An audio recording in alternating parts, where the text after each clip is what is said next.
pamigay at mahalaga ho na malaman natin na kung noon yung mga plaka natin ay ginagawa sa ibang lupalop ng mundo, ang LTO ho ay meron ng plate making facility na gumagamit ng robot.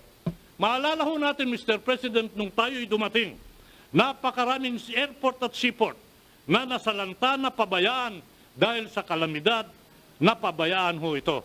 Ngayon po, Mr. President, makikita ho natin yung halimbawa na nakita sa Ormoc. Nakita rin natin yung pinag-iwanan sa Takbilaran at Maribohok. Ngayon ho, makikita ho natin, ayos, maganda na at napapakinabangan. Mr. President, nung dumating po tayo sa PNR, alam niyo po ba at paalala ko lang, when we took over ang PNR, 50 years ago pa, huling nakabili ng bagong tren gamit ang sariling pondo. Ito ho was 50 years ago. Ngayon, nakatikim na ang PNR ng bago at modernong tren. Habang inaalala natin itong mga problema at kabwisitan na ito, silipin po natin, Mr. President, yung concrete achievement ng ating kagawaran ng transportasyon by sector. Silipin po natin yung aviation sector. In the aviation sector, we have completed 214 airport projects. 100 pa ang ongoing. Yung sa completed projects, Mr. President, kasama po dito yung Clark International Airport New Passenger Terminal na kung saan kamakailan ay in-inspection po natin, Mr. President. Ito ho ay world class at mapapalaban at papantayan yung mga passenger terminal sa buong mundo. Nandyan po yung Bohol Panglao International Airport, inaugurate noong November 27. Alam niyo po ba, paalala ko lang, ang feasibility study ng Bohol Panglao International Airport ay ginawa po noong year 2000 pa. Ganyan ho katagal itong feasibility study nito bago nagbunga at nagkaroon ng realidad. Nandiyan po yung Mactan Cebu International Airport na inaugurate natin noong June 7, 2018 at bagamat kompleto na, hindi ho tumitigil ang ating paggawa na kung saan meron na tayong sinisilip at sinisipat na parallel runway. Hindi ho pahuhuli yung Sangli Airport in Cavite na inaugurate natin noong February 15, 2020. Andiyan po yung Dumaguete na inaugurate noong 11 March 2021 at mahalaga ho itong sasabihin ko na inaugurate ho natin yung CNS ATM. Ito yung Communication Navigation Surveillance Air Traffic Management. Alam niyo po ba, Mr. President, nung tayo'y nagsimula, tatatlo lang ho yung radar sa buong archipelago. Ngayon ho, as we speak, we are proud to say that we have 13 radars. 100% of Philippine airspace is now covered. Other airports inaugurated included Calbayog in Samar, Calibo in Aklan, Ormoc, Tuguegarao, San Vicente Airport in Palawan, just to mention a few at this time, in the interest of time. Pero bago matapos ang ating termino, Mr. President, sa 2022, target ho nating mag-inaugurate ng marami pang paliparan. Isa ho dito, yung New Bicol International Airport. Mr. President, this airport is targeted for completion and operational before the end of this year. Capacity, 2 million passengers per year. Ito po ay na-delay for 11 years at sumalang ho sa 3 o 4 na groundbreaking. Mr. President, patapos na to at malapit nang pakinabakan ang New Bicol International Airport. Yung Butuan Airport set for inauguration in August 2021. Siquijor Airport for inauguration in September 2021. Katarman Airport Rehab Project for inauguration in September 2021, General Santos International Airport for inauguration in September 2021. Ito lang po yung mga ehemplo o sample ng mga proyekto sa aviation. Silipin po natin yung railway sector. In the railway sector, we have completed the LRT2 East Extension Project, which started operation July 1 of this year. Mr. President, please listen to this. This project was conceptualized in 1999. Two more for completion and partial operation projects are to be done by the end of this year. Una po, yung Common Station Area B Atrium. This is targeted for completion in December 2021. This project was originally approved by NEDA in 2006. Ganyan po katagal yung konsepto ng common station na ngayon ay binubuo at binibigyan buhay natin. Yung MRT Rehabilitation Project, nasabi niyo po ito sa inyong State of the Nation, is slated for total and complete completion will be this December of 2021. Ngayon po, meron po tayong mga ongoing and for trial runs before the end, bago ho magtapos ang termino ng ating Pangulo. Yung MRT-7 trial run for stations 4 up to 8, may trial run ho ito in April of 2022. Yung unsolicited proposal ay unang sinumite ng Department of Transportation and Communication po noon, year 2001, and the concession agreement was signed in year 2008. Makikita po dito na kung gaano katagal nagkaroon ng realidad itong MRT-7. For the Metro Manila Subway, ang trial run ho nito shall be conducted from East Valenzuela to the Philippine Railway Institute in April 2022. The concept for the Metro Manila Subway, nag-umpisa ho ito noong year 1973. Ito rin po, sasabihin ko, yung Philippine Railway Institute, our Railways Research and Training Center, shall have its partial operation in June of 2022. Yung LRT-1 Cavite extension na matagal nang nabinbin. In fact, the right-of-way was started in year 2007. Yung approval ho ng ICC was done Agosto year 2000. Ganyan po katagal ito. Mahigit 50% na tayo dito at pupunta na sa pagtatapos. The PNR Clark Phase 1, Tutuban Malolos. Ito ho ay babawasan ng ating travel time between Tutuban and Malolos from 1 hour and 30 minutes to just 35 minutes. Hindi ho pahuhuli yung PNR Clark Phase 2 Malolos Clark. Ito ho ay babawasan ng travel time from Malolos to Clark from 1 hour and 30 minutes to just 35 minutes.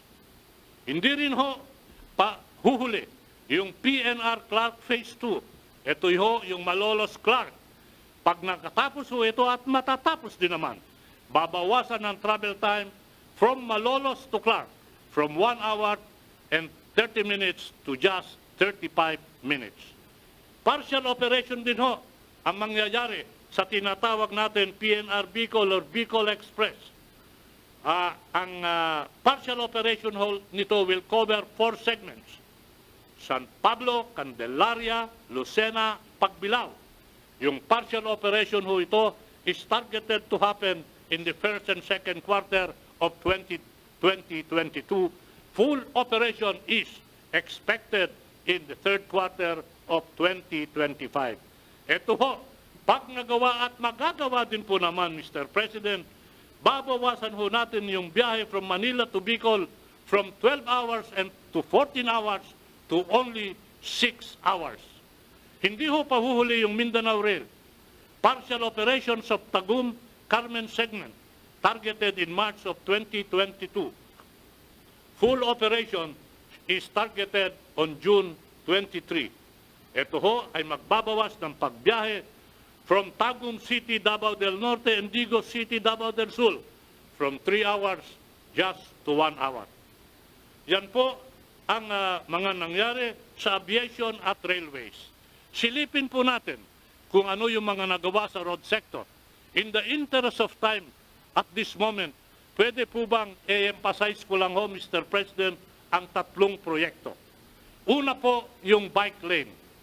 nagawa at natapos na po natin, Mr. President, ang halos 500 kilometers ng bike lane sa Metro Manila, Metro Cebu at Metro Davao. Yung EDSA busway, we started the establishment yung dedicated median lane for public utility buses in EDSA para sa mga commuters.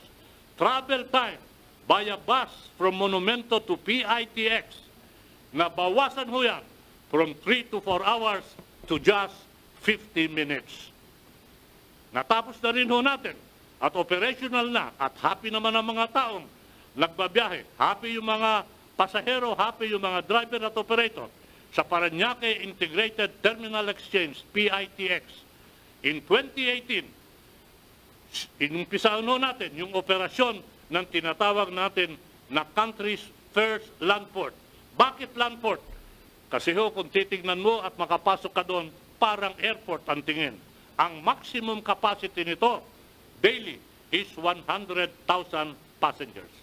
Hindi ho pahuhuli yung maritime sector na kung saan 451 seaport projects ay natapos na at tinatapos pa ho natin mga 100.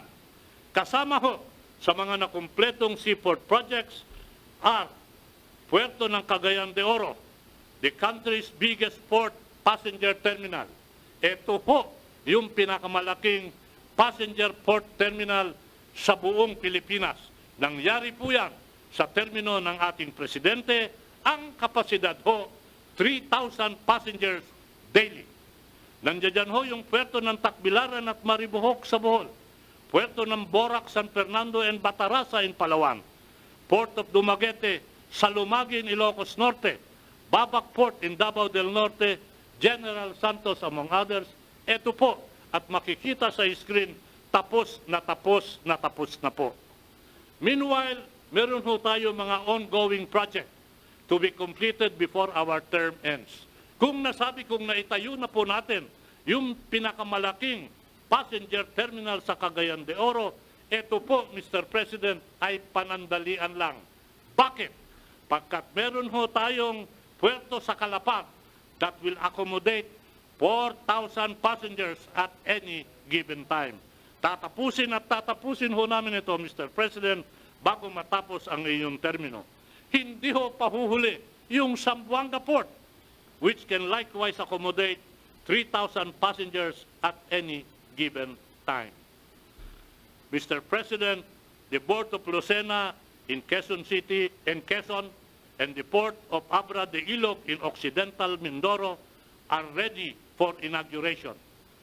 The Coron Port Expansion Project is also scheduled for inauguration in December 2021. Ang Curimao Port in Ilocos Norte will be inaugurated in November 2021. Nakita ho natin yung mga build projects na ginawa natin sa aviation, sa maritime, sa road at sa rail sector. Hindi ho pahuhuli yung modernization program natin sa Coast Guard. Ito hong Coast Guard ay nagre-report ho at bahagi ng kagawaran ng transportasyon. Patuloy din nating pinapalakas ang kapasidad ng ating Coast Guard. Itong nakaraang Lunes, we launched yung isa sa dalawang 94 meters multi-role response vessel of the Philippine Coast Guard. Ito po yung pinakamalaki sa fleet ng Coast Guard that will help in our effort to maintain security and safety capabilities in the open seas. Marahil, tatanungin ho ng ating mga kababayan, at ano naman ang ginagawa ng kagawaran ng transportasyon itong panahon ng COVID, itong panahon ng pandemya? Ayan niyo pong sabihin ko yung mga ibang bagay at mga bagay-bagay na ginagawa ng kagawaran ng transportasyon. Nandiyan ho yung service contracting program. Sa ilalim ng programa, binabayaran natin ang mga tsuper. May sakay man sila o wala. Ang total disbursement as of June 30 is 1.9 billion pesos. Nandiyan ho yung libreng sakay. Nagbibigay din tayo ng free ride para sa mga APORs, authorized persons, yung mga rank and file with the management under the leadership of the President. Kaya nga po, Mr. President, nagmamalaki kaming nagsusumiti ngayon ng report na ginawa namin addressing yung mga problema at mga kabwisitan nung dumating tayo. Pagtatayo ng mga istruktura sa build na pwede nating ipagmalaki. Nandiyan no, Mr. President, yung tinatawag natin sound fiscal management at last but not the least, the culture formation. Mahalaga ho ito pagkat kung walang kultura, walang value ang mga tao, mahihirapan ho tayong gumawa ng proyekto. Ngunit kung meron ng value, cultures and ways of doing things, madali hong dumating at madaling magawa ang mga proyekto. Yan lang po, Mr. President. Marami pong salamat.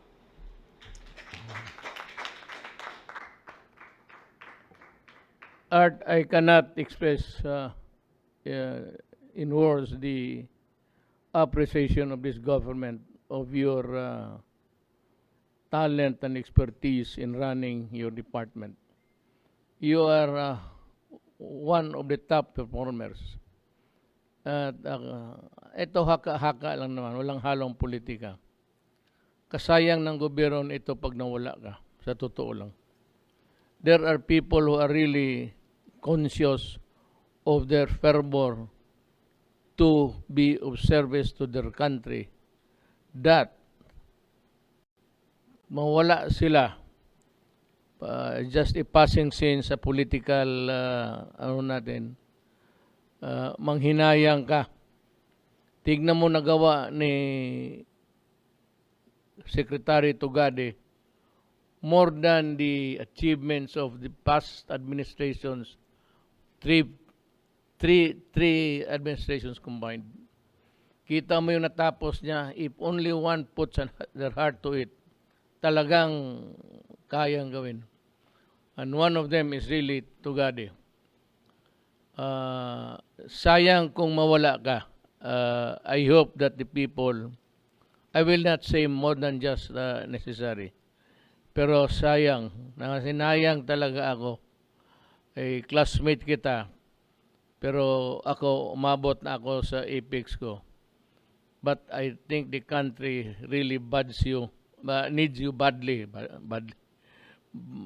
real bad sa itong lalo na yung proyekto na it always ends up in corruption. So, I'd like to congratulate you, and we still have about a few months to go. I hope you can complete the project, and I hope that you'd consider running for a senator of the Republic of the Philippines. Sayang ka totoo. Nanginayang ako sa inyo. Ikaw, si Villar, at ibang mga cabinet members dyan. Pag nawala kayo, balik tayo sa 5 taon na naman, 10 taon, puro drawing lang. So Art, I will not detain you any further. Thank you for the report, and we expect more to come as the projects are being completed. So, salamat, at we hope to have you again next time to give us the report nearing the end of nearing the end of my term.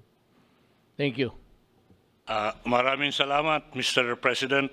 I'm happy and I'm certainly humbled by your very generous remark. Maraming salamat po. Promise, magtatapos pa ho ako ng maraming proyekto bago matapos ang ating termino. My maraming comments come from the heart. You know that. You know me. Wala akong I do not go for pretensions. Talagang mahusay ka. Kaya hindi ako nagkamali nga, mahusay ka, kaya kinuha kita. So it bore fruit, and ngayon, nakikita ko na that I made the right decision. Although abogado tayo, pero because of your training along the way to the ladder of success in life, started from a clerk to a water boy until you became the executive vice president, and eventually to become an owner of your own business empire. It is not easy to be a billionaire. Sana yun ang ano namin, ikaw lang ang pinagpala ng Diyos niyan. Give something to the country. Thank you.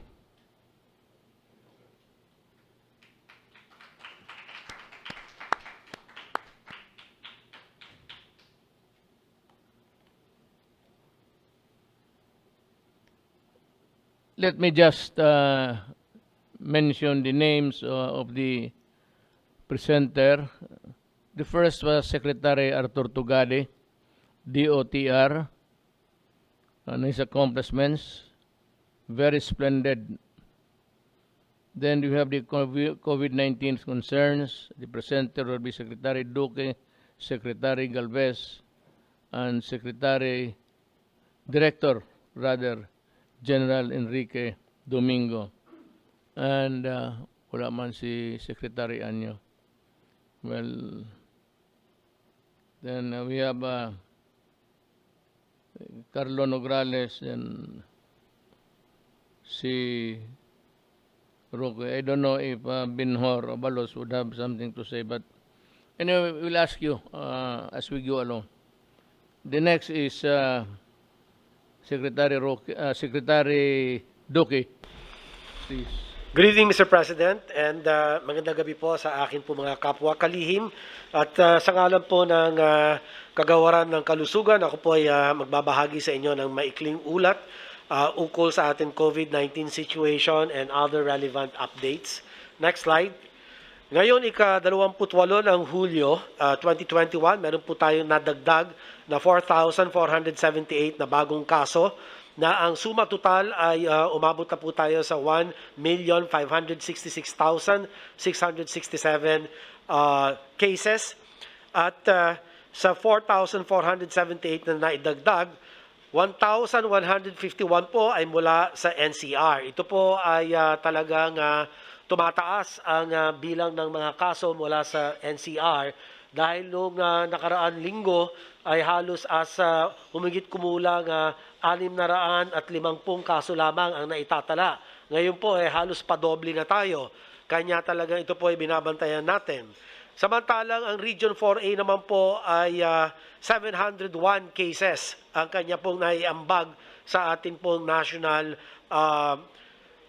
cases. At 540 naman po mula sa Region 6 at 2,086 sa mga natitirang iba pang mga rehiyon. At para naman po sa atin mga aktibong kaso, ang bilang ngayon araw ay nasa 54,552. Ang katumbas po nito ay 3.48% ng ating pong kabuuang kaso.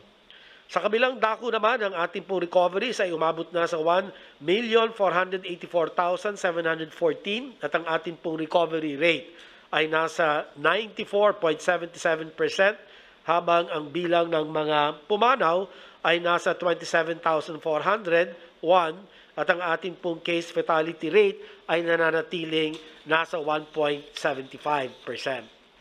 Para sa mga Pilipinong may edad na less than 1 year of age hanggang 49 years of age, ang CFR ay nasa 0.42% lamang.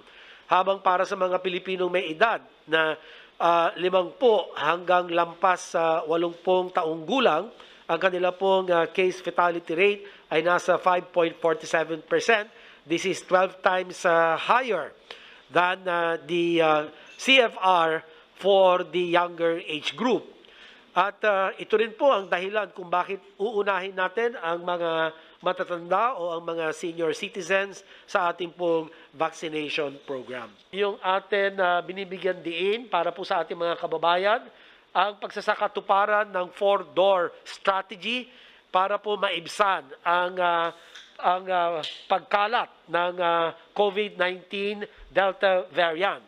At ngayon po, nasabi ko, meron na po tayong local transmission ng Delta variant at kinakailangan natin pong palakasin ang pagpapatupad ng atin pong mga measures. Ito po sa ating Door 1 strategy, dito po sa kulay dilaw, bilang pag-iingat, mayroon tayong travel restrictions na itinaas para sa 10 mga bansa hanggang sa katapusan ng buwan. Ito po ang India, Pakistan, Bangladesh, Sri Lanka, Nepal, United Arab Emirates, Oman, Indonesia, Thailand, and Malaysia, kamakailan lang po. Para naman po sa ating Door 2 strategy, nananatili ang ating pong pagpapatupad ng mahigpit na screening, testing, and quarantine protocol sa lahat ng mga points of entry para sa lahat ng mga individual na parating sa bansa. Ang nilalayon naman ng Doors 3 and 4 na ihanda ang ating health system na tugunan ang anuman posibleng pagtaas ng mga kaso, lalo na ang mga lugar na atin binabantayan na akin pong binanggit kanina. Sa atin naman pagpapaigting ng PDITR strategies at vaccination, binibigyan proteksyon natin ang ating mga mamamayan at sinisuguro na maputol natin ang kadena ng hawaan. Ang mabilis at mahigpit na pagpapatupad ng ating 4-door strategy ay isang susi sa laban natin sa anuman variant of concern. May this be alpha, beta, or delta variant. Muli, inihingi namin ang kooperasyon ng iba't ibang ahensya ng pamahalaan sa pagpapatupad ng Doors 1 and 2. Ito po ang DOTR, ang Philippine Coast Guard, ang PNP, AFP, ang Bureau of Customs, Bureau of Immigration, and Bureau of Quarantine. At ang mga health facilities naman sa pagpapatupad ng Doors 3 and 4 at higit sa lahat, ang publiko na patuloy na sumunod sa ating pong minimum public health standards at ang kahalagahan ng pagpapabakuna. So ang aking pong last slide, Mr. President, last slide please, ang ating pong mga pagbubuod.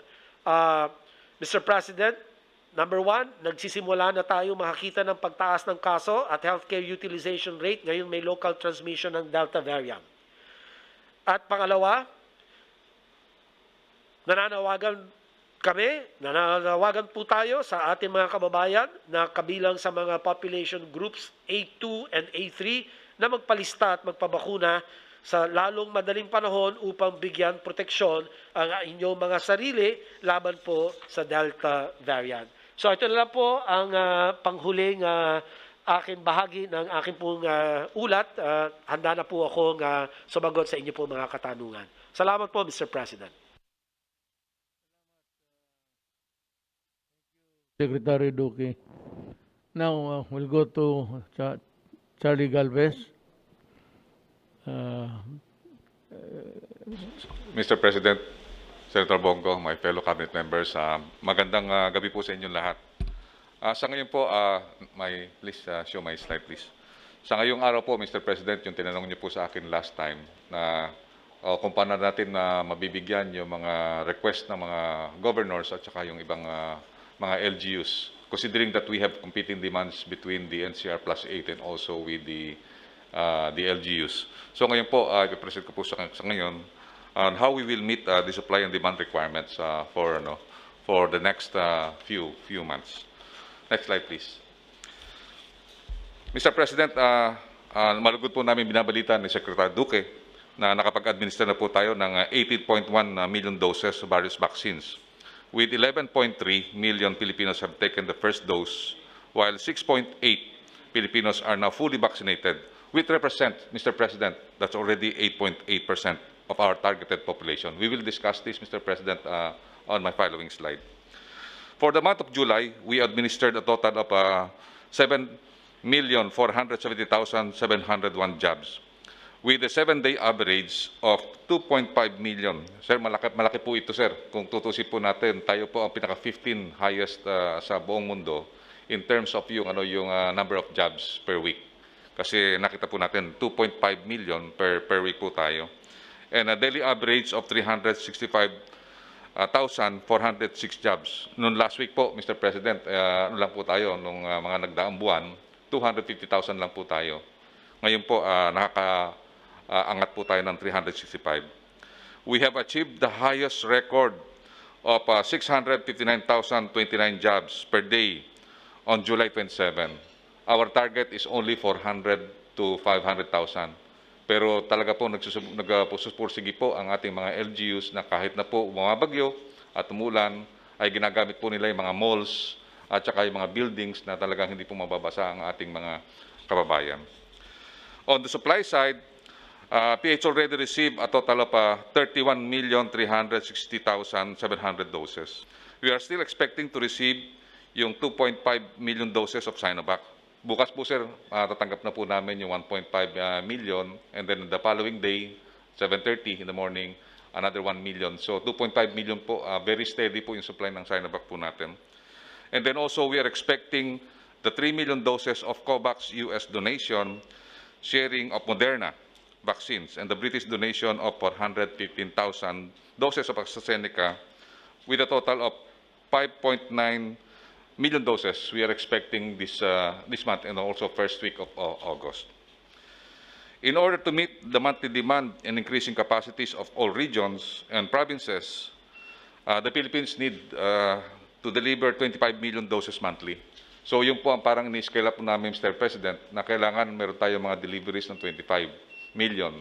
Our Philippine negotiating team, led by the Department of Finance, and also our diplomatic team, headed by the DFA, is now doing our best to get more vaccines through our negotiation and also diplomatic relations with other countries.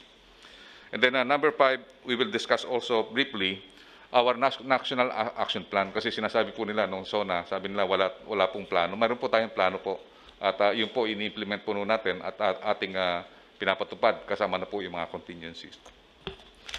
Next slide please. Sir, ito po ang brief rundown ng ating vaccine supply. We still have 164 million doses for procurement and COVAX and other donation. Nakuha na po natin yung 31.3 million doses at makukuha po natin within 6 months yung 132.7 million na makukuha po natin mga 81.16% pa po. At nasabi ko na po kanina na 18 out of that delivery, we have already 18.1 million doses total administered and 11.3 first dose administered. And then meron po tayong 13.2 million doses to be administered on stock in the different warehouses. So sinabi ko po kanina na talagang dapat po nating increase ang ating delivery in order to achieve the demand or the demand of the different LGUs and also our different NCR plus 8 priority areas. Next slide please. Sir, ito po yung rundown ng mga details ng ating pagbabakuna. Makikita po natin na ngayong linggo po tumaas po ang ating pagbabakuna sa larangan ng A2. Dati po medyo maliit po yung ating nagawang pagbabakuna sa A2 at saka sa A3. Sa ngayon po pumapalo na po na tayo more or less 10 million po ang nagawa po natin sa A2 and A3. And hopefully it will be increased with the dedication of the J&J doon po sa Johnson & Johnson na 3.2 million para po sa ating mga A2 at A3. Next slide please. Sir, ito po yung ating mga nakuha na bakuna ngayong July. Umabot na po tayo ng 13.9 million or more or less 14 million. At hopefully makukuha po natin yung 2.5 million na Sinovac at saka yung 415. Most likely po yung Moderna COVAX makukuha na po natin to by first week of August. Next slide please. Sir, ito po yung ating makukuha na deliveries this coming August. At ito po nga po kailangang iangat natin na yung 16 million expectation sir natin expected, kailangan gawin natin na 25. So we need to increase our delivery for Sinovac. So kung makita po natin, kung pagsamahin po natin yung targeted population, more or less meron po tayong 59,929. And then yung projected eligible population po natin is 70 million. Sa ngayon po, meron lang po tayo na 31,360,000 doses yung actual supply deliveries. At kung titingnan po yan, hahatiin po natin yan, it is equivalent to 17,300,775 treatments o Kasama po yung J&J kasi single dose lang po yon. So kung makita natin, supposed to be kalahati 15, pero nakita natin yung kaya J&J, 3 million yon. So sinama namin na parang double dose yon. So kung makita po natin, Mr. President, yung gap po natin talaga, malaki pa yung gap natin pagkukulang. Meron po tayo na gap na 42.6 million. The gap between supply and demand. And we are expecting to meet the demand over the supply ay makikita po natin sa October pa. So nakita po natin kasi yung nakita natin, kaya po yung hinihingi po namin ng patience sa ating mga LGUs at saka sa ating mga provincial governors and cities na talagang kulang pa yung sinasabi nga ni Secretary Duque na kulang pa talaga ang ating mga vaccine. Though malaki ang deliveries natin in volume, in reality, kung i-open up natin hanggang A1 to A5, ay kulang po tayo ng vaccine in terms of yung tinatawag na actual doses. Kasi imumultiply pa natin po yan into 2 kasi po 2 doses po tayo. So ito po, itong graph po nito, yung reference model po nito, makikita natin na talagang kulang pa rin po tayo. Kaya ang recommendation po ng DOH at ng National Task Force, concentrate po tayo talaga doon sa A1, A2, and A3 para magkaroon po tayo ng tinatawag na symbolism sa tinatawag nating population protection for those vulnerable sector. That's all my presentation, Mr. President. Thank you, sir. And you had a very good graph showing the flow of vaccine. It's very heartening to know that these other things are lined up for our supply in the next few months. Yes, sir. So go now to Secretary Anyo.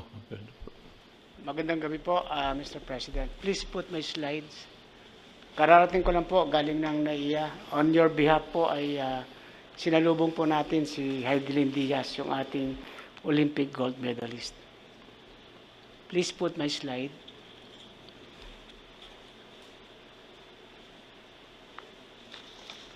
Ngayong gabi po, Mr. President, ay ibabahagi ko ang mga paghahandang ginagawa ng DILG at ng LGUs laban sa Delta variant, lalo na po sa aspeto ng prevention.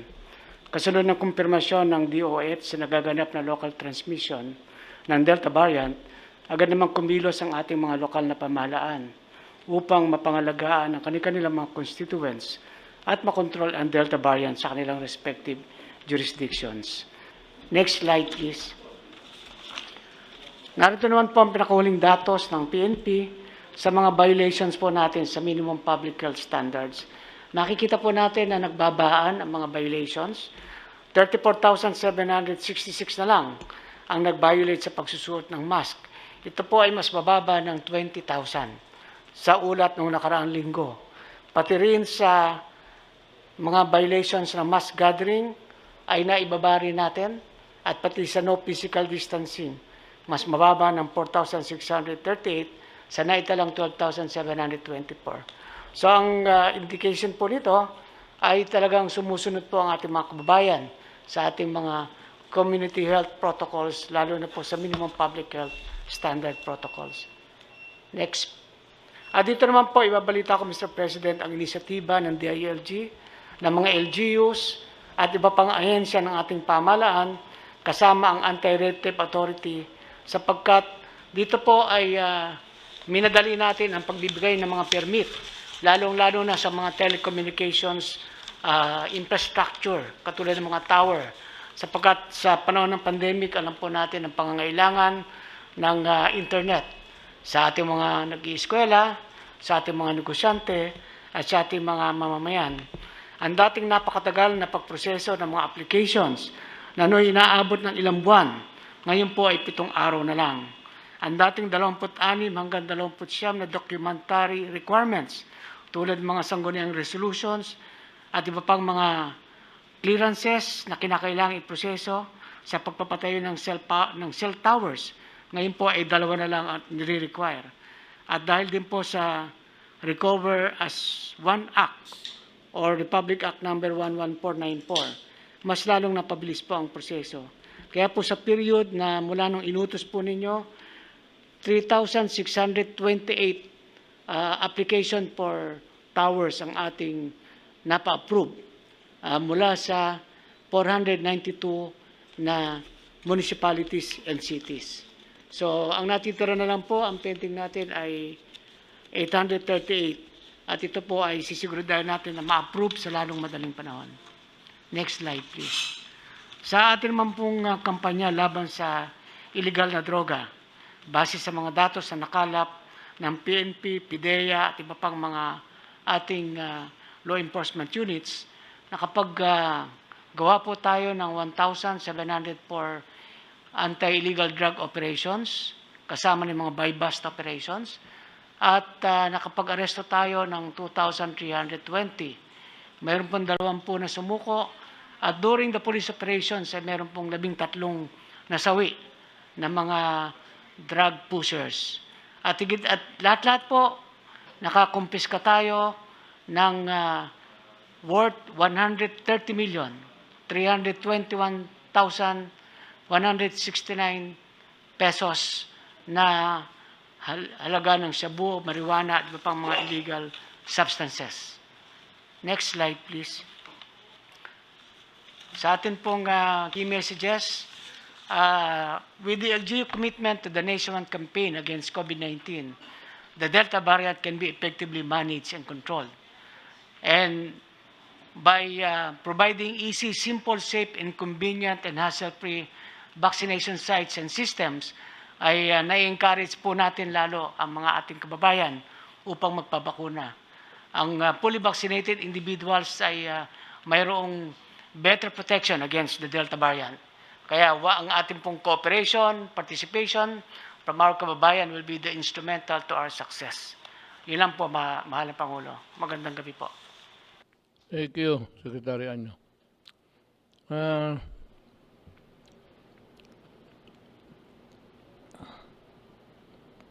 Sino pa ba? Secretary Roque. I'm sorry. Mayor, dalawa pang parts ang aking report. Unahin ko na po yung recommendation po ng IATF para sa quarantine classification kasi meron na po akong walong query sa mga miyembro ng mga media. May kumakalat po kasi na meron daw ibang classification na pinapatupad na. Alam ko po, pag-uusapan to kasama si Chairman Abalos kasi meron din posisyon ng mga Metro Manila mayors.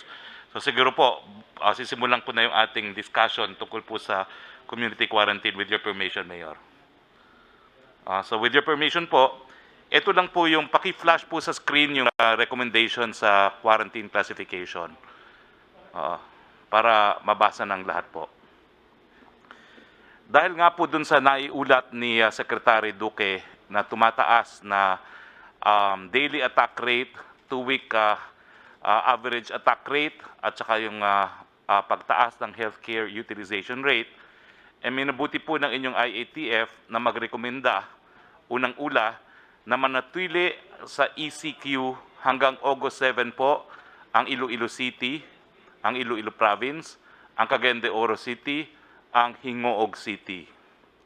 Mapasailalim po sa MECQ hanggang August 15 ang Ilocos Norte, ang Bataan, ang Lapu-Lapu City at Mandawi City. At mapasailalim po sa GCQ with heightened restrictions. Ito po yung current quarantine classification ng Metro Manila, pero kasama na po ng Metro Manila yung plus 4 na probinsya ng Laguna, Cavite, Rizal at Bulacan. Kasama rin po sa rekomendasyon na mapasailalim sa GCQ with heightened restrictions ang Ilocos Sur, ang Cagayan, ang Lucena City, ang Naga City, ang Antique, Aklan, Bacolod City, Capiz, Negros Oriental, Zamboanga del Sur, Misamis Oriental, Davao City, Davao del Norte, Davao de Oro, Davao Occidental, at ang Butuan City.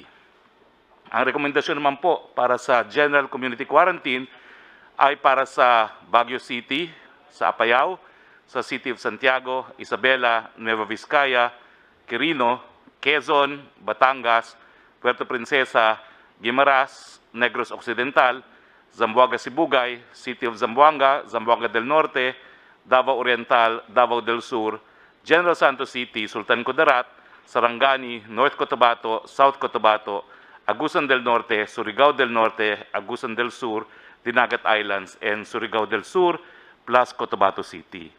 Yung mga hindi po nabasa nasa ilalim po ng ECQ, MECQ, GCQ, or with heightened restrictions or GCQ, ay mapapasa ilalim po sa MGCQ. Pero Mayor, bukod po dito, meron pang karagdagang rekomendasyon din po ang inyong IATF. No? Bukod po dito sa quarantine classification, ang naging rekomendasyon pa talaga po ng inyong IATF, dahil nga po dito sa Delta variant, kinakailangan mapaikli po yung detention, yung detection to isolation quarantine interval to less than 5 days po. No? Kinakailangan po talaga ipatupad ang facility isolation and quarantine at iwasan po talaga ang household, ang home isolation.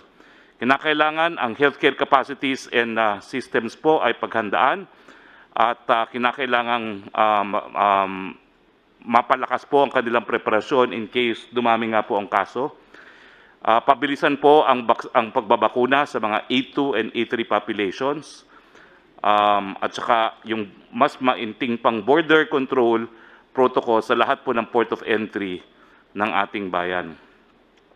At nagre-recommenda rin po ang inyong IATF na patuloy na susubaybayan po ang sitwasyon at hindi po mag-aatubili na itaas ang quarantine na classification kapag tunay na pong sumipa ang kaso ng COVID dahil nga po dito sa Delta variant. Siguro po, if we can call si Chairman Abalos kasi meron po atang mensaheng nais ipahawatig ang ating mga mayor, pero base naman po sa datos na pinresinta ni Secretary Duque kanina, nasa moderate risk po ngayon ang Metro Manila at ang kabuuan ng ating bansa.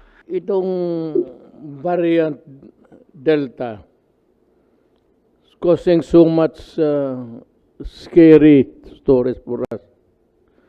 Kaya kung sabi na 4 times more aggressive, more transmissibility is faster than the usual COVID-19, nakakatakot nga. So the best way really is to double the time in the inoculation of people. Yan lang talaga ang paraan natin na and we just hope that what we expected to be coming our way in the coming few days, ang mga bakuna na dadating sana. And I ask ating mga kababayan na hindi na hintayin kasi ang nangyari sa Indonesia, Malaysia, Thailand, grabe. Parang kumagat talaga ang variant D doon at maraming patay. So they are back to square one. Balik sila sa unang araw ng COVID-19. So doon ang ibig sabihin, huwag kayong explain it in Tagalog. Huwag kayong malulong dyan sa idea na kung tapos na kayo, wala na tayong problema. Kayong nabakunahan na okay. Ang problema, marami pang hindi. Ngayon, itong ayaw magpabakuna, ibigay na lang kaagad doon sa SA3. Doon na sa public kung sinong gusto. Yung ayaw magpabakuna sa listahan, wala. Di ayaw nila, ibigay natin sa iba para makatulong. Ito ngayong ayaw magpabakuna, sinasabi ko sa inyo, huwag kayong lumabas ng bahay. Kasi pag lumabas kayo ng bahay, sabihin ko sa mga pulis, ibalik ka doon sa bahay mo, you'll be escorted back to your house because you are a walking spreader.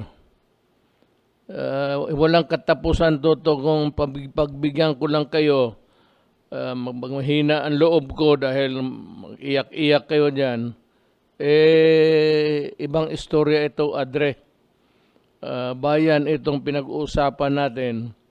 Kaya kung ayaw ninyong makatulong by having the vaccines, wag na lang kayo lumabas ng bahay.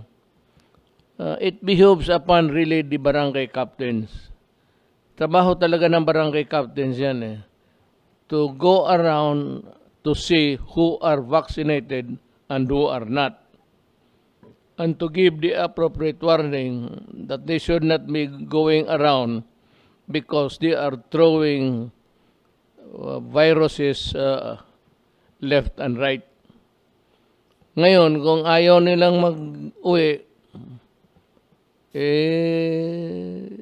di total sa bahay man talaga sila papunta, pilitan lang ihatid sa bahay.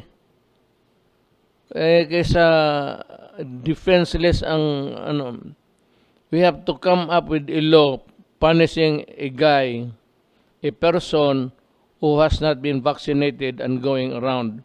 We do not have a law, a punitive action that can be taken against a person who does not have the vaccine and go around, making it dangerous for the others to acquire the virus. Kaya siguro pag ganon, ang mga barangay captain na lang, pag ayaw nila magpabakuna, wag mo silang palabalisin ng bahay. Ganon ang niyan. Wala tayo, defenseless tayo. Sabihin natin walang batas. Maghintay pa ba ako sa batas kung marami na naman ang mamatay? Yan ang problema. There is no law. But the law of necessity is there. Kaya ayaw mong magpabakuna tapos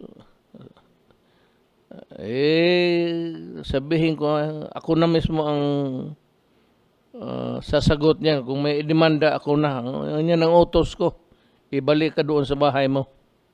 Yan ang utos ni Mayor. Kung magdemanda ka balang araw, idemanda mo siya. Harapin ko yan. I assume full responsibility for that. Mahirap yung ng style ng iba. Ngayon yung mga bakuna intended for them, wala na ba, ipasa na ninyo sa A3. Ibigay na ninyo kaagad sa yung ayaw, wag na manghintayin. Let's give it to the people who want it. Those who do not want it, well, for all I care, you can die anytime. Totoo lang. Ganun ang istorya niyan. Patigasan tayo So, that's how it is. We just hope that Secretary Galvez will be able to really gather the vaccines that were promised to us so that we can have a continuous program towards addressing this problem of inoculation for a certain number of Filipinos. Malayo pa tayo. Kaya yung mga tao na wag silang maninig, we can have a heightened restriction. Wala na akong, I do not have any comments about people going out kung bakunado. What's the purpose of having a vaccine if you cannot go out? Yung mga bakunado, pwede na kayong magpasyal-pasyal. Yung walang bakuna, tumabi muna kayo at magplano ko anong gawain ko sa inyo. Then again, itong COVID-19 will have COVID-19D will have if the stories are true, as what happened in Indonesia, it happened in Europe. Nagkakagulo sila ngayon kasi may bagong virus na hindi nila kilala. Ngayon pa silang hindi nila malaman kung may bakuna ba ito o wala.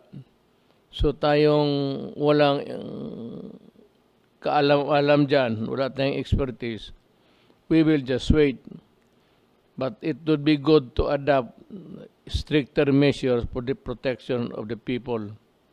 Mahirap ito. Walang gustong I mean, I am not into making it hard for the people to live.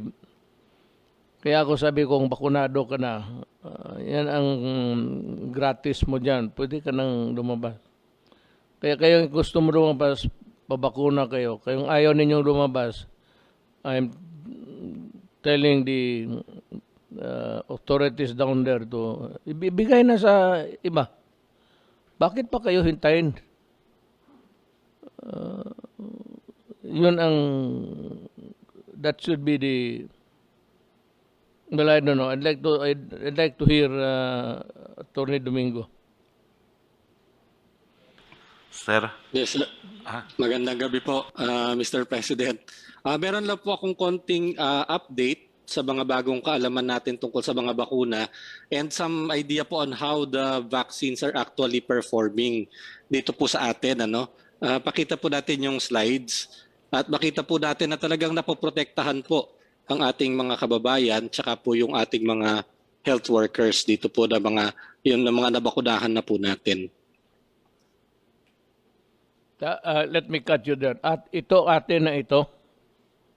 Yes sir, sa atin po, yun pong mga, kasi po minomonitor po ng FDA tsaka ng DOH yung mga nabakunahan at tinitignan po natin kung sino yung mga nagkaka-COVID at maipapakita ko po sa inyo yung mga numero at kung paano po kalaki yung ibinababa po ng pagkakasakit ng mga kababayan natin. Okay, I was just asking if this is a product that is produced by the Philippines. No sir, all of the as of now sir, lahat po ng bakuna natin are still imported, no? Sa yung pong 8 natin na may EUA, 7 po ang ginagamit na natin are still imported po. But itong ating do you have the clinical trials underway? We have 5 clinical trials po, pero mga ano rin po, galing din po sa ibang bansa na vaccines ang clinical trials po natin sa ngayon. Wala pa po tayong clinical trial ng local vaccines. Okay. Okay. So, please go ahead. Yes, sir. Sir, so sa buong mundo po ngayon, as of today, meron pong 21 na vaccines under emergency use authorization. At sa atin po, 8 po ang ginagamit natin sa Pilipinas doon sa 21 na to. Next slide, please. Doon po sa 8 na merong emergency use authorization, ang nagamit na po sa Pilipinas at kasalukuyang ginagamit ay 7, no? At mataas po ang efficacy rate ng mga ito, anywhere from 70%, kung makita po natin doon sa kaliwa, hanggang 95%. Ang latest data po natin na nakikita sa efficacy rate ng mga bakuna against the Delta variant, yun pong nasa pinakakanan. At makikita po na lahat naman ng bakuna talagang useful pa rin po against the Delta variant. Bagamat merong konting pagkababa yung efficacy, nagdi-decrease po ng mga 15 to 20%. But since ang baseline naman po natin ay 70 to 95% ay matataas, so mataas pa rin naman po ang laban natin sa Delta variant basta nabakunahan tayo nito mga approved. Ang hinihintay po na lang natin na data for the Delta variant ay yung Sputnik at yung Sinopharm, nakakaunti lamang naman po ang ginagamit pa natin at this time. But all the other vaccines would show mga 15 to 20% po lamang na pagbawas sa efficacy. Thank you. That was a very exhaustive Mayor? report. Mayor, pasensya na po. Yes, Mayor, pasensya na po. Roque. Yung isang news director na po ng TV station na nag-text sa akin kasi kumakalat po yung fake news na mag-ECQ na raw po tayo.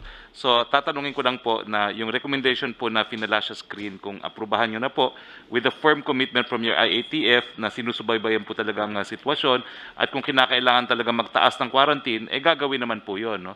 Pero ngayon po kasi kumakalat na fake news and yung news director na po ng TV station na nagte-text ngayon ay mag-hard lockdown. So, aprobado na po yung recommendation na finalash po natin kanina na GCQ with heightened restriction. No? The final authority is not me. In the matter of this program of COVID-19 of the government, I am just one of the participants there to listen and to make to articulate only what has been decided by the task force. Pagka ngayon, with heightened restrictions, Opo. yun lang. Kasi, alam mo, mga kababayan ko, ginusto man ninyo to at hindi. Sa amin, hindi namin ginusto. Inyo ginusto man ninyo to at hindi. Kailangan itong mga ganitong patakaran para sa kapakanan. For you to survive. Para mabuhay kayo. Kaya kung gusto lang namin nung ayaw ninyong sumunod, edi hindi na lang kami mag-meeting-meeting dito at wala na kaming rekomendasyon. Basta labas na lang kay lahat kung gusto ninyo. But again, as shown by what is happening in the other countries, kita mo there's a really a pandemic in the true sense of the word in Indonesia, India, Thailand. Grabe ang ano doon ngayon, ang hawaan at ang namatay. Ngayon ninyong maniwala, all you have to do is to tune into the international or listen to the local TV stations. May sinasabi yan sila, part of their foreign news would be the COVID-19 situation. You know, hindi sa papahirapan to. Huwag ninyong isipin ito na ginusto namin ito para sa inyo. Sa totoo lang, ayaw namin. Kaya lang, kami ang nandito sa gobyerno, mga trabahante ngayon, kami yung inatasan ng batas na magpairal ng mga ganitong measures to protect the public health and public. Yung bakuna no para sa iyo sa listahan, kung wala na, ibigay na sa mga tao, sa lahat na. Huwag na maghintay kung sino pa, ibigay na doon sa may gustong magpabakuna. Maghintay kayo ng wala O yan ang storya dyan. I'd like to call si Nograles, Secretary Nograles, if you have something to report. Maayong gabi, Mr. President, Senator Bongo, mga kasamahan natin sa gabinete. Ituloy ko lang yung report natin sa mga accomplishments ng bawat cluster. At ngayong gabi, i-report ko po yung accomplishments ng Human Development and Poverty Reduction Cluster. Kung pwedeng ilabas yung sa slides ko po. If we can see the slides. So dito sa Human Development and Poverty Reduction Cluster, ang head natin po dito ay ang Department of Social Welfare and Development or DSWD. At ito yung iniulat ni Secretary Rolly Bautista. Kabilang din ng Human Development and Poverty Reduction Cluster ang 37 departments, mga kagawaran at ahensya ng ating pamahalaan. So Mr. President, dito sa Cabinet Cluster Report, yung mga milestones na inireport po nila yung tungkol sa human capital development, sa poverty reduction, enhancing the quality of life of every Filipino, at yung mga program sa edukasyon, sa kalusugan, social protection, sa livelihood at capacity building. So na-highlight dito sa ating mga accomplishments, Mahal na Pangulo, ay yung more than 150,000 classrooms and school facilities na construct under your administration, more than 206,000 teachers na hired at trained. Yung improvements na ginawa natin sa K-12 program ng Department of Education, mahigit 2.2 million na mga kabataan na nais makapag-aral ng high school ay nabigyan ng financial assistance at tulong sa pamamagitan ng Education Service Contracting at sa Senior High School Vouchers Program. Nandun din po, pinagpatuloy natin yung Alternative Learning System, 3.3 million na estudyante ang nakabenefit po dyan.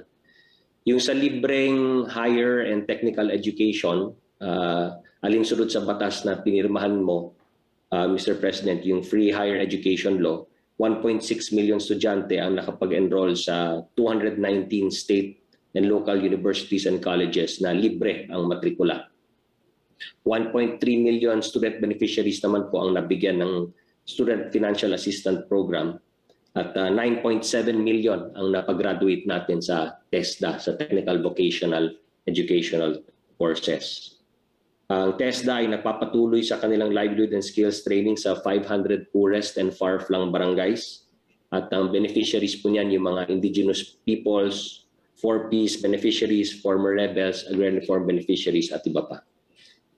At pinagmamalaki rin po natin na sa ilalim ng inyong administration ay napirmahan po yung Universal Healthcare Act na nagbibigay ng libreng health insurance sa ating mga kababayan. Lahat po ng Pilipino ay covered sa libreng health insurance na ito. Sa pamamagitan at pagsulong ni Senator Bongo ay nagkaroon tayo ng mga malasakit centers, 127 malasakit centers po yan, nakapagserbisyo ng over 2 million beneficiaries. Last to Sal, I almost forgot you. Magandang gabi po, Ginoong Pangulo, Senator Christopher Bongo at lahat ng mga kasama natin sa kabinete. Gusto ko lang po ibahagi sa inyo, Ginoong Pangulo, yung pagkikipag-ugnayan ko po sa imbitasyon ni Mayor Shaming Mastura ng Sultan Kudarat. Ako po ay pumunta sa Cotabato, Sultan Kudarat at nakapanig po natin ang gobernador ng Maguindanao na si Mariam Magundadato at po ang kanyang kabiyak na gobernador naman ng Sultan Kudarat na si Governor Teng Magundadato. Doon naman po sa naging desisyon ng Korte Suprema sapagkat ito po ay umani pinagpiestahan ng mga kalaban po ninyo, mga detractors nyo, mga kritiko.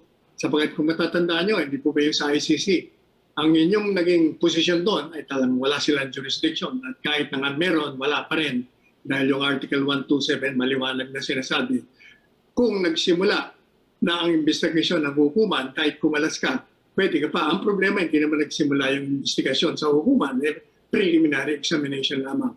Ngayon nag-file, kung matatandaan niyo po, nag-file sila sa Korte Suprema kung saan yung pagkalas nyo ay gusto nilang ipabaliwala sapagkat yun daw ay labag sa saligang batas.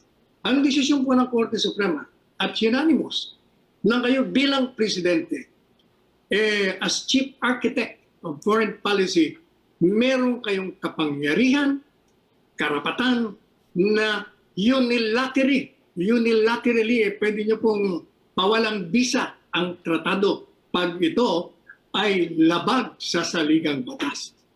At ang perception nyo, ang masusunod doon, kung sa tingin nyo ito'y lumabag, talagang meron po kayong kapangyarihan doon. At yun ay naaayon sa saligang batas. So maganda ho sana. Maganda yung mga diskusyon. Ang problema, sa bandang huli, medyo yun ang ginagamit ngayon. Kasi ang sabi po ng parang obiter dictum. Okay? Pero sa kanila hindi obiter dictum yun. Kung bagay yung obiter dictum pahaging na salita lang yun. Pero sa kanila, ginagamit po nila na obligado pa rin itong ating bansa, ang ating gobyerno na may ipagtulungan sa investigation sa inyo. Sabi ko, mawalang galang na po sa Korte Suprema. Kaganda-ganda ng premise mo. Kung yun ang magiging conclusion mo, mukhang taliwas. Walang lohika. Mawalang galang na po sa kanila. Sapagkat, kung sinasabi po nila na kayo ay may kapangyarihan at tama ang ginawa ninyong pagkalas sapagkat ito ay labag sa saligang batas, bakit naman uobligahin kayo o ang gobyerno na makipagtulungan sa paglabag sa saligang batas? Hindi po ba? Masyado naman inconsistent, repugnant yung decision nila. Sasabihin mong, pag miyembro ka, natural lamang susundin mo yung mga provisions. Pero kung hindi ka na miyembro, bakit naman pipilitin kang sumunod? Lalo pa nga sinasabi ng Korte Suprema, na tama ang ginawa mo. Alright. Sabi pa naman doon sa desisyon, ang nagiging batayan nila doon sa obligado daw tayo na makipagtulungan ay yung pong Article 127. Paulit-ulit. Sabi ko nga po doon sa isang justice, mukhang hindi niya masyadong nabasa, mawalang galang na yung Article 127. Sapagkat sinasabi doon, hindi ka makakakala sa obligasyon mo kung nasimulan na yung paglilitis ng hukuman. Hindi naman po naumpisahan yung paglilitis. Ang naumpisahan yung preliminary examination to determine kung meron silang jurisdiction o wala. Hindi pa nag-a-assume jurisdiction. Yun lamang po, Ginoong Pangulo. Brilliant, Senator, kung ganun. Sayang ka kung nandiyan ka sa tabi-tabi, pakinabangan yung utak mo ng sa Pilipino. Sal, meron lang akong itanong sa iyo. Wala akong kopya hanggang ngayon sa Rome Statute or statute, whatever. Wala akong kopya. I do not know what I committed. Whether it's a crime, a wrong, or something. I don't know. Walang kopya ang executive department. Kasi nga ang nangyari, galing sa Congress, ni-ratify ng Congress, instead of returning the treaty as ratified by Congress, dito sa executive department ni Estrada at that time, hindi na nila, sinert circuit nila, dumiritso na kaagad sila sa Rome and appended the Philippine participation. So, paglabag sa saligang batas, gaya ng sinabi nyo, may due process clause. Under the due process clause, kailangan malaman mo kung ano yung pinalalabag mong batas at kailangan, bago ka ma-obliga, ay dapat nakahalat-hala. Otherwise, paano mo malalaman? Kaya hindi naman nila nilatala. Not only that, ibalik sana nila sa kay Estrada, no? Then Estrada should have issued an order for the printing of the Rome Statute Treaty sa Bureau of Printing.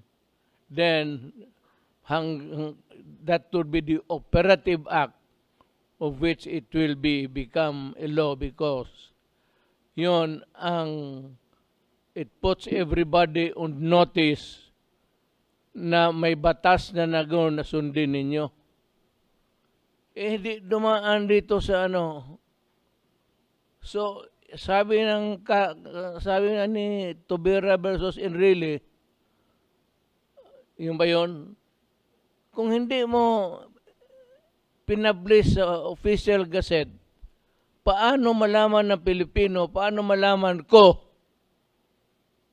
na mayroon palang batas na ganon? So, sabi ng Supreme Court, pag walang publication, it's fatal. Especially if it is a punitive document, may penalties. Yun ang lumabas eh. Walang publication. Pag walang publication, walang jurisdiction. Kaya tataka ako dito sa mga bright dito sa gobyerno. I'm not preparing to anybody in particular. Basta na yung mga opinion. Pati ito si Carpio. Si Carpio, justice ka man. Sige daw, kindly elucidate the matter before the Filipino public. Walang recorded publication. In Enrile versus Tobera, sabi ng Supreme Court, the absence of a publication sa official gazette is always fatal. Yes, Secretary Roque. Sir, dadagdagan ko lang. Dito sa desisyon ng Supreme Court na linabas lang nung kailan, ito pong Pangilinan versus Alan Cayetano et al., yung argumento niyo po na hindi pinablish, kinilala po ng Supreme Court natin. Dahil ang sabi po ng Supreme Court, isa sa basehan na po pwedeng ma-invoke ng Presidente in withdrawing from a treaty is that it is patently unconstitutional. Until this decision came out po, you could actually argue that a state cannot invoke a violation of its domestic law in order to evade its international obligations. But this latest case spelled out that the unconstitutionality of a treaty is a valid ground for termination. And we thank the Supreme Court for that clarification, because this now precisely validates what you have been saying, that in the absence of application pursuant to Tañada versus Tuvera, it is therefore unconstitutional. Kasi ang lumalabas nito, ng mga, hindi naman ako pinaka-bright na abogado, my withdrawal is construed as the publication. Na nabasa ka kasi withdraw ako. Sinabi ko lang doon sa staff sa Malacanang, i-withdraw ninyo yan.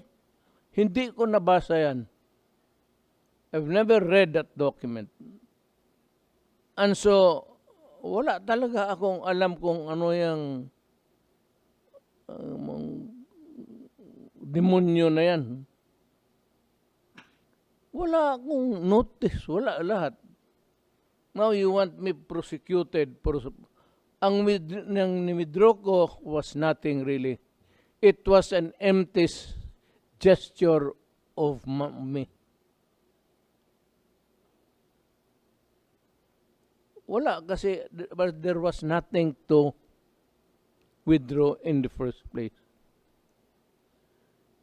Ginawa ko lang yun just to impress upon everybody that wala talagang batas. What in-withdraw ko, I was really withdrawing nothing. Because until it is established that there was publication, then it becomes a law. May certification ako sa Bureau of Printing at dito sa archives dito sa atin, sa Malacanang, wala talaga. So pag wala talaga, paano mo ako, why would you bind me on something na which I did not know? Yan ang tandaan ni Carpio. Justice man siya. Yan ang tandaan nila. Na if they can solve that riddle, well, ready ako. Ready ako to ignore. Ready ako to ignore. Bakit ako harap ng husgado na puro puti ang mga putang ina niya? Kung ako'y magpalitis, anong kasalanan ko? It will be before a Philippine court and before a Filipino judge. Na kung sabihin niya na ako na death penalty, so be it. Tanggapin ko. Purag mo akong bigyang mga puti na yan. This atonement for their sins yan nila. Sila yan sa colonial days, silang pinatay nila o kinalimutan ng mga putang ina. In the colonial days, France, Britain, Netherlands, how many natives did they massacre in Africa to conquer it, to colonize it?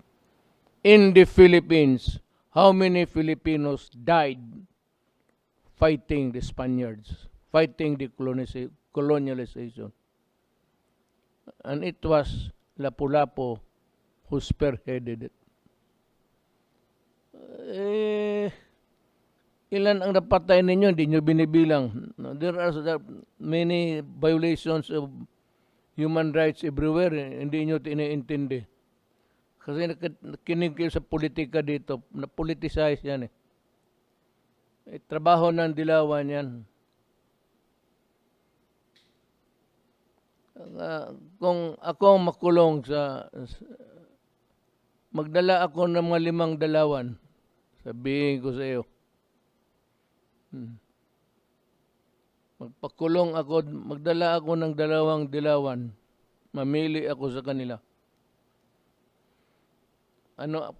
Paano ko kayo dalhin? Yan ang problema ninyo. So wala naman tayong ah, Secretary Roque.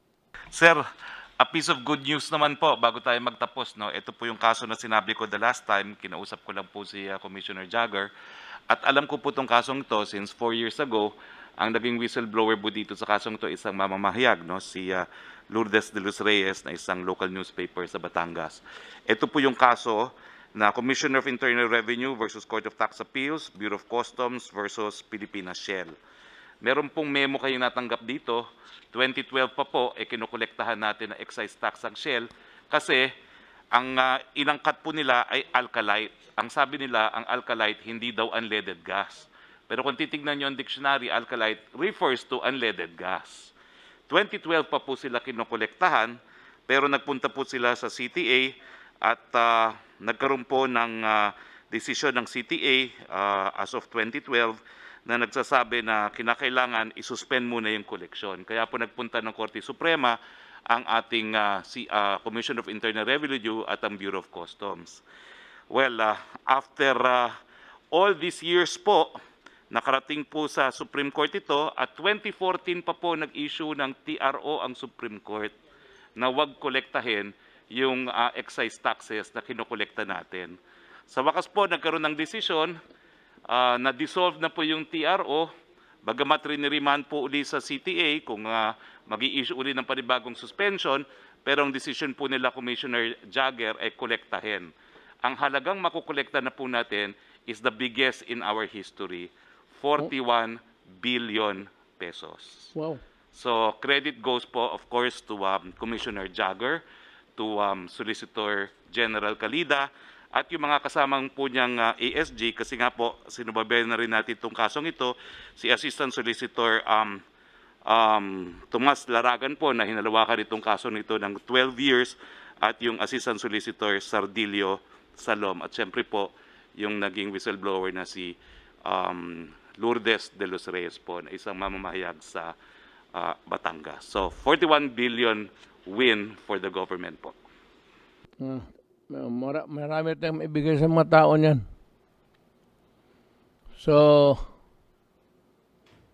sabi ba natin lahat, good or bad, sa patainga nakikinig, yan ang ating presentation ngayong gabing ito. Salamat.